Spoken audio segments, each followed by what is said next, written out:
Hello everyone. Today we are going to discuss the previous year question paper of PLC. तो ये 2021 में means last year PLC का paper आया हुआ है. तो सेक्शन ए में फर्स्ट क्वेश्चन है आपका PLC स्टैंड्स फॉर. तो this is a very basic question. PLC की फुल फॉर्म बतानी है. तो PLC is a programmable logic controller. तो इसकी ये फुल फॉर्म है programmable logic controller. Now next question is give two manufacturers of PLC. तो डिफरेंट मैन्युफैक्चरर्स PLC के हमने ऑलरेडी डिस्कस किए हुए थे, जैसे कि Elon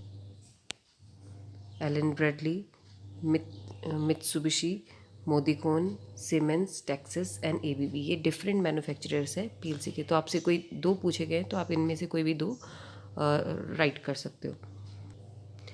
next is 8051 is dash pin IC. तो टोटल कितनी पिन्स 8051 माइक्रो कंट्रोलर में होती है? तो आई थिंक आप सबको पता ही होगा कि 40 पिन की IC होती है 8051 माइक्रो कंट्रोलर में. Next question is expand EEPROM. EEPROM is erasable programmable read only memory. तो ये इसकी फुल फॉर्म है erasable program read only memory. Now the next question is there are dash types of timers in PLC. तो PLC में timers पूछेंगे कितने types के रहते हैं. तो PLC में टाइमर्स आपके 3 टाइप्स के होते हैं. 3 types. One is on delay timer, off delay timer and then retentive timer. तो इसी तरह हमारे पास जो PLC में टाइमर्स की इंस्ट्रक्शन भी 3 ही होती है. एक टी ऑन डिले के लिए, ऑफ डिले के लिए टी ऑफ एंड रिटेंटिव के लिए RTO. Now the next question is counter dash counter count 0 up to the preset value. कि कौन सा ऐसा काउंटर है कि जो 0 से लेकर प्रीसेट वैल्यू तक काउंट करता है. तो 2 तरह के काउंटर्स हमने पढ़े. एक होता है आपका count up and next one is down count down. Means up counter and down counter. तो जो अप काउंटर होता है वो क्या करता है, 0 से लेकर प्रीसेट जो वैल्यू हमने जो लास्ट वैल्यू सेलेक्ट कर रखी होती है वहाँ तक वो क्या करेगा, उसको काउंट करेगा. कौन सा? Up counter. तो यहाँ पर जो आंसर आएगा वो है आपका अप काउंटर, कि जो 0 से लेकर कहाँ तक काउंट कर रहा है, प्रीसेट तक. और अगर इसका ऑपोजिट हो, प्रीसेट से मान लो अगर वो 0 तक अगर काउंट कर रहा है, उल्टा प्रीसेट पहले लेगा वैल्यू और उसके बाद वो धीरे धीरे अपनी वैल्यू को डिक्रीज़ करते हुए 0 तक पहुँचेगा, तो उसको हम बोल देते हैं डाउन काउंटर. तो ये काउंटर्स हो गए. Next is FBD stands for. FBD क्या है? तो FBD एक तरह से ये PLC की ही प्रोग्रामिंग लैंग्वेज का एक टाइप है. तो FD की फुल फॉर्म आ जाती है आपकी फंक्शनल ब्लॉक डायग्राम.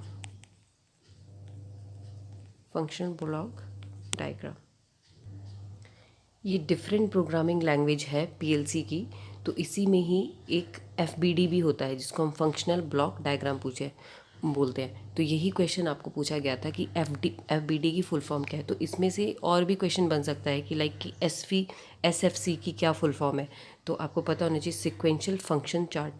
और IL की इंस्ट्रक्शन लिस्ट, लैडर डायग्राम आपको पता ही है कि जो हम मोस्टली यूज़ करते हैं PLC में.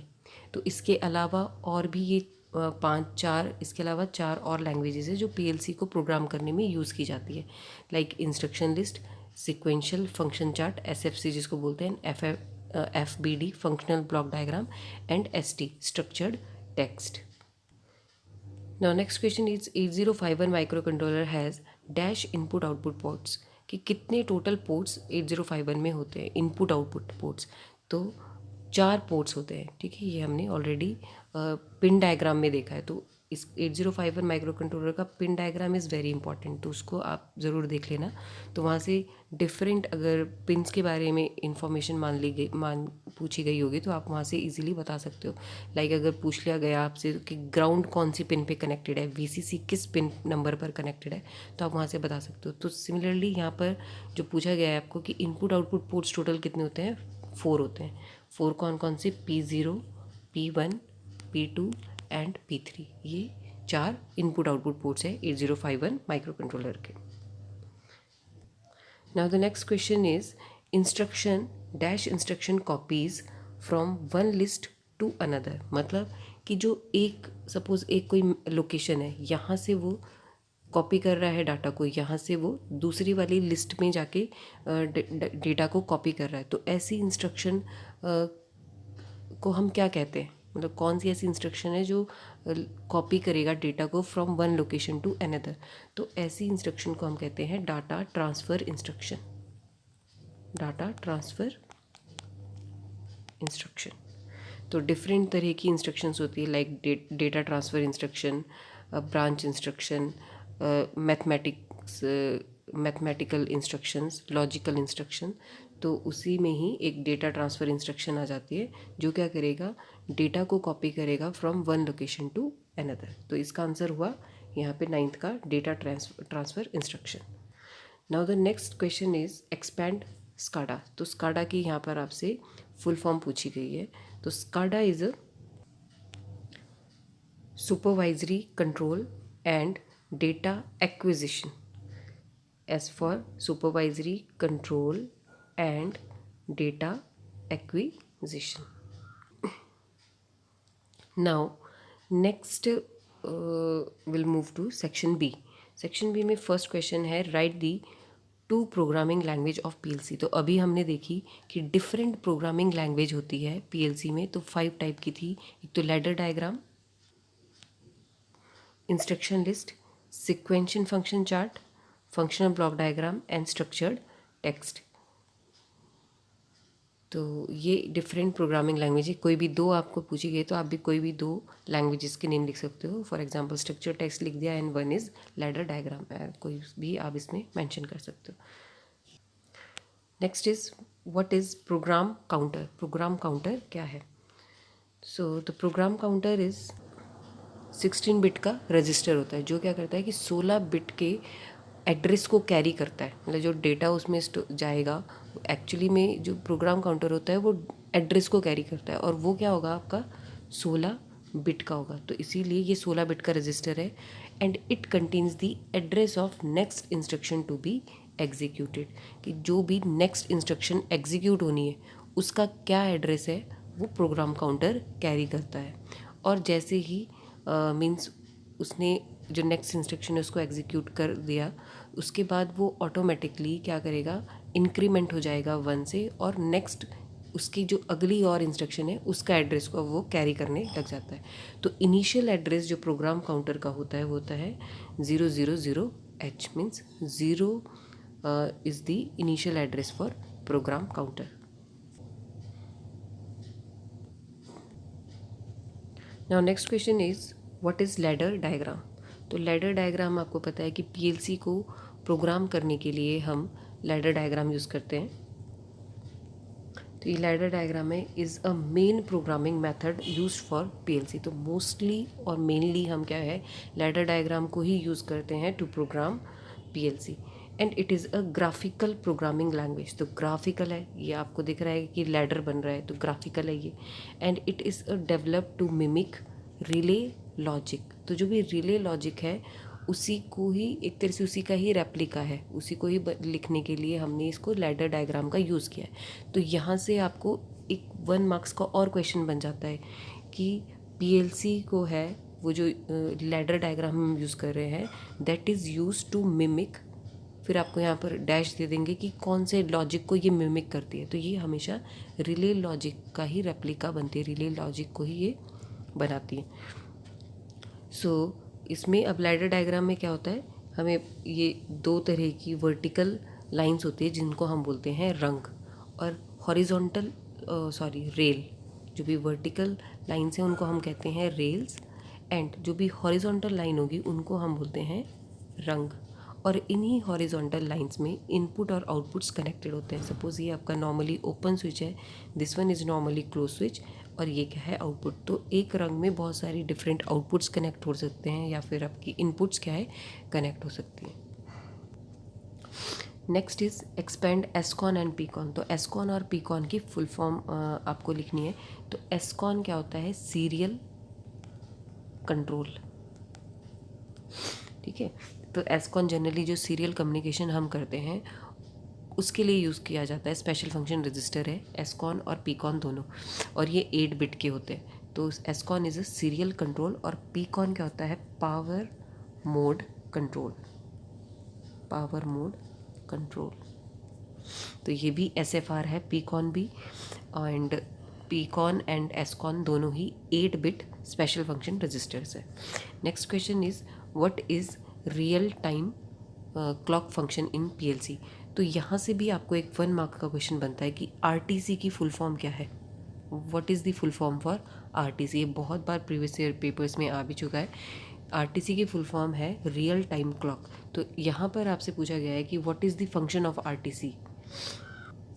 तो RTC का काम क्या होता है, वो रियल टाइम क्लॉक है, मीन्स क्लॉक की तरह वो काम करिए। It provides year, month, day of month, मतलब मंथ में जो दिन आएगा, या फिर डे ऑफ वीक, जो वीक में जो डे आ रहा है, या आवर, मिनट या सेकंड, उसकी इंफॉर्मेशन क्या है वो कंट्रोलर को देता है RTC। तो जितनी भी डेट से रिलेटेड या टाइम से रिलेटेड इंफॉर्मेशन है RTC क्या करेगी, कंट्रोलर को देती है। तो उसके लिए RTC को यूज़ किया जाता है। Now next question is what is PSW। तो PSW क्या है, PSW की फुल फॉर्म है प्रोग्राम स्टेटस वर्ड। तो इसको 1 मार्क्स में भी पूछा जाता है कि what is the full form for PSW। तो प्रोग्राम स्टेटस वर्ड। तो जनरली ये क्या है आपका स्पेशल फंक्शन रजिस्टर है और 8 बिट का ही ये होता है। तो इसी को ही हम प्रोग्राम स्टेटस वर्ड को फ्लैग रजिस्टर भी बोलते हैं। क्यों, क्योंकि ये जो PSW है इसका काम एक्चुअल में क्या होता है कि जो भी फ्लैग्स है उनको सेट और रीसेट करने का काम रहता है, ठीक है। तो फ्लैग्स आपके कौन कौन से होते हैं, लाइक कैरी फ्लैग हो गया, या ऑक्सिलरी कैरी फ्लैग हो गया, या पैरिटी बिट हो गया, ठीक है, पैरिटी फ्लैग हो जाता है, या ओवरफ्लो फ्लैग है। तो ये जितने भी फ्लैग्स है इनको सेट करना है या रीसेट करना है, उसके लिए PSW को यूज़ किया जाता है। और इसके अलावा जैसे हम अर्थमेटिक इंस्ट्रक्शंस परफॉर्म करते हैं, लाइक जो ALU के अंडर आ जाती है, जैसे आप मैथमेटिक एडिशन कर रहे हैं या आप सब्ट्रैक्शन कर रहे हैं, तो उस वक्त कैरी जनरेट होता है, ठीक है। तो उस वक्त फ्लो फ्लैग आ जाता है या ऑक्सिलरी कैरी फ्लैग आ जाता है। तो वो सेट हो रहे हैं या रीसेट हो रहा है, तो वो क्या करते हैं PSW के में ही अपडेट करते हैं। तो टोटल PSW में 8 बिट्स होती है, जिनमें से जो 2 बिट ऐसी होती है कि जिनका कोई यूज़ नहीं है, उनको हम यूज़ नहीं करते। इसके अलावा जो 6 बिट्स हैं उनको हम सिर्फ यूज़ करते हैं, और उन 6 में भी सिर्फ 4 क्या होते हैं, फ्लैग्स होते हैं। और उसके अलावा जो 2 और बिट्स रहती है वो एक तरह से आपके रजिस्टर बैंक्स की होती है, मेमोरी के लिए यूज़ किया जाता है, यानी कि यूज़र डिफाइंड ये 2 रहती है। Next question is what is micro controller. Micro controller क्या है, जैसे हमने 8051 माइक्रो कंट्रोलर देखा है, तो उसी का ही पूछा है कि what is that. So micro controller is an extension of micro processor, means micro processor का एक तरह से एडवांस्ड वर्जन ही क्या है, माइक्रो कंट्रोलर है। तो माइक्रो कंट्रोलर एक सिंगल चिप है और वो क्या है, सिंगल चिप कंप्यूटर है, उसी में ही सब कुछ है। मतलब स्मॉल प्रोसेसर भी है, रैम, उसकी अपनी रैम भी है, रोम भी है, टाइमर उसमें कनेक्टेड है, इंटरप्ट कंट्रोलर उसके पास है, एंड पेरिफेरल इंटरफेस भी है। पेरिफेरल इंटरफेस का क्या मतलब है कि जो अदर डिवाइस, जो आउटसाइड की जो डिवाइस है वो आप उसमें कनेक्ट कर सकते हो। तो ये सब फीचर्स क्या है, सिर्फ एक सिंगल चिप में है। तो ऐसी डिवाइस को हम क्या कहते हैं, ऐसे को क्या कहते हैं हम, माइक्रो कंट्रोलर, कि जिसमें memory, timers, controllers and peripheral interface सब चीज़ें एक ही चिप के अंदर हो, तो that is your micro controller. So next is what is interrupt. Interrupt क्या होते हैं, so interrupt is Whenever any device needs processor service, the device notifies the process or by sending it an interrupt signal. तो जैसे ही कोई भी device है वो processor के साथ सपोज कनेक्ट होना चाह रहा है, लाइक आपका 8051 माइक्रो कंट्रोलर है, कोई एक्सटर्नल डिवाइस है वो 8051 के साथ कनेक्ट होना चाह रहा है अगर, तो उसके लिए वो पहले एक सिग्नल भेजेगा और उस सिग्नल को बोल देते हैं इंटरप्ट सिग्नल। तो अब जो माइक्रो प्रोसेसर है, माइक्रो कंट्रोलर है, अगर वो जो कुछ भी काम कर रहा है उसको वो सस्पेंड कर देगा, उसको मतलब वो छोड़ देगा, और अब जो भी इंटरप्ट आया है उस पर वो क्या है काम करने लग जाएगा। और जैसे ही वो इंटरप्ट कंप्लीट हो जाता है उसके बाद वो वापस जंप कर देगा अपने ही मेन प्रोग्राम में। तो इस चीज़ को क्या कहते हैं हम, इंटरप्ट कहते हैं। कि कोई भी एक्सटर्नल डिवाइस कनेक्ट होना है, या फिर ये आपकी एक्सटर्नली भी हो सकता है इंटरप्ट, और विद इन द सिस्टम भी सॉफ्टवेयर का भी इंटरप्ट होता है। तो जो 8051 माइक्रो कंट्रोलर है टोटल, उसमें जो इंटरप्ट्स है वो 6 टाइप के इंटरप्ट्स होते हैं। Next is name two counter of PLC. तो 2 काउंटर्स आपको पता ही है, एक होता है आपका अप काउंटर और दूसरा होता है डाउन काउंटर। अच्छा हाँ, एक थर्ड वन भी आपका रहता है जो दोनों को मिलाकर होता है, अप एंड डाउन काउंटर। ठीक है, तो अप काउंटर क्या करता है कि जो मान लो सपोज 0 से लेकर 10 तक काउंट करेगा। ठीक है, ये 10 नहीं, ज़्यादा भी हो सकता है, लाइक कोई ऐसे काउंट करे अगर 0 1 2 3 4 और अप टू 10 तक, तो उसको अप काउंटर हम बोलेंगे। और डाउन काउंटर का क्या मतलब है, वो उल्टा काउंट करेगा, मान लो 10 से लेकर 0 तक, 10 9 8 7। ठीक है, तो ये और फिर ये 0 तक जा रहा है तो उसको हम डाउन काउंटर बोलते हैं। तो अप काउंटर इज़ कि जो दोनों की तरह काउंट कर सकता है, कि जो अप भी काउंट कर सकता है और डाउन दोनों, तो उसको हम बोल देते हैं अप एंड डाउन काउंटर। तो इसमें कोई भी 2 काउंटर्स आपसे पूछे गए थे, तो अब इसमें आप कोई भी 2 लिख सकते हो, for example up counter and down counter. Now next is right 2 limitations of relay. तो रिले की क्या 2 लिमिटेशंस है वो पूछी गई है। तो ये ऑलरेडी आपको बहुत सारी कुछ मैंने पॉइंट्स ऑलरेडी लिखवाए हैं लिमिटेशंस ऑफ रिले के। तो यहाँ पर देख लेते हैं, जिससे सिर्फ 2 पूछी गई हैं। तो 1 is relay occupies large space. ठीक है, क्योंकि वहाँ पर स्विचेस रहते हैं, इलेक्ट्रोमैकेनिकल स्विचेस होते हैं, तो जो क्या करते हैं लार्ज स्पेस ऑक्यूपाई कर देते हैं। And next is the relay takes large time to actuate. तो उनको स्टार्ट होने में और जो भी आपने फंक्शन दिया है उसको परफॉर्म करने में उनको क्या है ज़्यादा टाइम लगता है as compare to PLC. So next is define assembler directives. तो असेंबलर डायरेक्टिव्स क्या होते हैं, एक्चुअली ये असेंबली लैंग्वेज से ही लिंक करते हैं। ठीक है, असेंबली लैंग्वेज में ही असेंबलर डायरेक्टिव्स आते हैं। तो असेंबली डायरेक्टिव्स एक तरह से क्या डायरेक्शंस होती है जो ये असेंबलर को देते हैं कि आप असेंबलर को किस तरह से क्या वर्क करना है। तो ये असेंबलर डायरेक्टिव्स कहे जाएंगे। Like assembler directives are the directions to assembler and are only used by assembler, and these direction helps assembler in program memory allocation and make assembly language programming easy. So कुछ इसके examples होते हैं assembler directives के, like ORG, EQU, EAND and DB। तो इनकी भी full form पूछ ली जाती है। लाइक DB की क्या फुल फॉर्म है, define byte, ORG is your origin, equate और एंड, तो एंड है। ठीक है, तो ORG का इसको अगर फॉर एग्जांपल में भी पूछ लिया जाए किस तरह से आपका असेंबलर डायरेक्टिव रहता है, लाइक ORG, और ये एक तरह से क्या बताता है कि जो आपने प्रोग्राम है, प्रोग्राम किस मेमोरी लोकेशन से स्टार्ट होना है। तो यहाँ पर आप ORG के अलावा यहाँ पर नेक्स्ट एड्रेस आप डाल दोगे कि इस मेमोरी लोकेशन से ही प्रोग्राम आपका राइट होना स्टार्ट होगा। फॉर एग्जांपल मैं अगर लिख देती हूँ ORG 0001H, तो ये जो मेमोरी लोकेशन है 8051 माइक्रो कंट्रोलर की 001H, तो यहाँ से प्रोग्राम क्या है आपका स्टोर होना स्टार्ट हो जाएगा। Next is EQU। EQU का मतलब होता है कि ये इक्वेट करता है किसी भी वैल्यू को एक वेरिएबल से।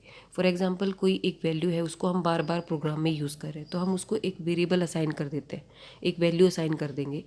तो उसको फिर जहाँ भी आप वो वेरिएबल का यूज़ करोगे तो वो वहाँ पर अपने आप उस वैल्यू को पिक कर देगा। फॉर एग्जांपल हमें बार बार 22/7 एक पाई है, पाई की वैल्यू 22/7, इसको हमने बार बार अपने प्रोग्राम में अगर यूज़ करना है तो हम इसको बार बार 22/7 तो नहीं लिख सकते, तो हम ये हमें थोड़ा कॉम्प्लिकेटेड हो जाएगा। तो इसको हम एक वैल्यू असाइन कर देंगे और जहाँ पर भी वो वैल्यू आएगी, फॉर एग्जांपल a = 22/7 इस तरह से देखें, तो a जहाँ भी अब यूज़ होगा वो प्रोग्राम में 22/7 ही शो करेगा। तो इसको हम कैसे करते हैं, AEQU 22/7। तो कहने का क्या मतलब हुआ कि a किसके बराबर है, 22/7। अब प्रोग्राम में हम जहाँ भी a लिखेंगे तो वो समझ जाएगा कि this value is 22/7। So next is and. And का मतलब होता है जब भी आपका प्रोग्राम अब ख़त्म हो चुका है, फिनिश हो चुका है, तो प्रोसेसर को पता लग जाए कि ये जो प्रोग्राम था और इस प्रोग्राम के अंडर हमें जितना भी वर्क करना था वो यहीं तक ही है। तो अब यहाँ पर प्रोसेसर अब अपना वर्किंग करना, एग्जीक्यूशन करना बंद कर देगा। तो एंड में प्रोग्राम को आप स्टार्ट करते हो ORG से, और यहाँ पर आप प्रोग्राम लिखोगे और बिल्कुल उसको जब एंड करोगे तो ये एंड इंस्ट्रक्शन लिख के करते हैं। Next is DB। तो DB भी एक आपका असेंबलर डायरेक्टिव ही है। तो DB की फुल फॉर्म है डिफाइन बाइट। तो ये क्या करता है कि जनरली वेरिएबल्स का टाइप बताता है कि वो किस टाइप का है, लाइक वो हेक्सा है, बाइनरी है, एस्काई कोड है या फिर डेसिमल है। तो फॉर एग्जांपल अगर हम ऐसे लिखते हैं DB30H, अगर मैं इस तरह से कोई भी इंस्ट्रक्शन में लिखती हूँ तो H का मतलब है ये हेक्सा में लिखा गया है। फॉर एग्जांपल अगर मैं लिखूँ DB30 ओनली, यहाँ पर मैं कुछ भी नहीं लगाऊँ इधर H या कुछ और भी चीज़, तो ये आपका डेसिमल का नंबर हो गया, डेसिमल का, और ये आपका रहेगा हेक्सा का। और अगर सपोज़ यहाँ पर ऐसे कर दिया हमने DB101010 और यहाँ पर B, तो नेक्स्ट यहाँ पर मैंने अगर B लगा दिया तो इसका मतलब ये क्या है, ये बाइनरी का नंबर है। और इसी के अलावा अगर हमने सपोज़ ऐसे कर देते हैं हम DB30 और यहाँ पर आप इस तरह से कॉलन लगा देते हो, तो इसका क्या मतलब है कि ये एस्काई का नंबर है, एस्काई कोड है, तो एस्काई नंबर है ये। और अगर एस्काई करेक्टर अगर आपको करवाना है, करेक्टर्स मतलब ABCD इसके फॉर्म में, तो मान लो A और D ऐसे आपने लिख दिया, तो ये आपका एस्काई कैरेक्टर है। सो ये कुछ क्या है असेंबलर डायरेक्टिव्स के टाइप से। तो इसमें पूछ भी लिया जाता है कि असेंबलर डायरेक्टिव्स के एग्जांपल्स बताओ, तो आप बता सकते हो ORG, EQ and DB are the examples for assembler directives. So last question of this paper is what is move instruction. Move instruction को बताना है। तो मूव इंस्ट्रक्शन जनरली यूज़ की जाती है to transfer data from one memory location to another. तो move instruction is use to transfer और move data from one memory location to another, एक जगह से दूसरी जगह को मूव करने के लिए। फॉर एग्जांपल यहाँ पे मूव A#30, तो इसका क्या मतलब है कि 30 क्या है, मूव हो गया A में, तो अब A की वैल्यू क्या आ गई 30। और ये सपोज़ दूसरी वाली इंस्ट्रक्शन हमने क्या लिखी है, मूव A,40H, तो इस यहाँ हैश लग गया है, हैश का मतलब है कि ये डेटा ही डायरेक्ट A में मूव हो जाएगा। लेकिन अगर मैं हैश को रिमूव कर दूँ, जैसे ये नेक्स्ट इंस्ट्रक्शन में हमने हैश रिमूव कर रखा है, तो यहाँ पर क्या है मूव A,40H, इसका क्या मतलब है कि 40 के अंदर, 40 क्या है एक मेमोरी लोकेशन है, और इस मेमोरी लोकेशन के अंदर कोई डाटा स्टोर है, मान लो यहाँ पर 20 स्टोर है, ठीक है, 20 स्टोर है। तो इसमें क्या कहने का मतलब आ गया कि 40 के अंदर जो डेटा स्टोर है वो A के अंदर चला जाएगा, ठीक है। तो 40 के अंदर क्या डेटा स्टोर है 20, तो 20 विल मूव इनटू A, तो अब A की वैल्यू क्या हो जाएगी 20H। So this is move instruction. Next video में हम जो भी last year to last year like 2020 में जो भी PLC का क्वेश्चन पेपर आया तो उसका सेक्शन A और सेक्शन B डिस्कस करेंगे।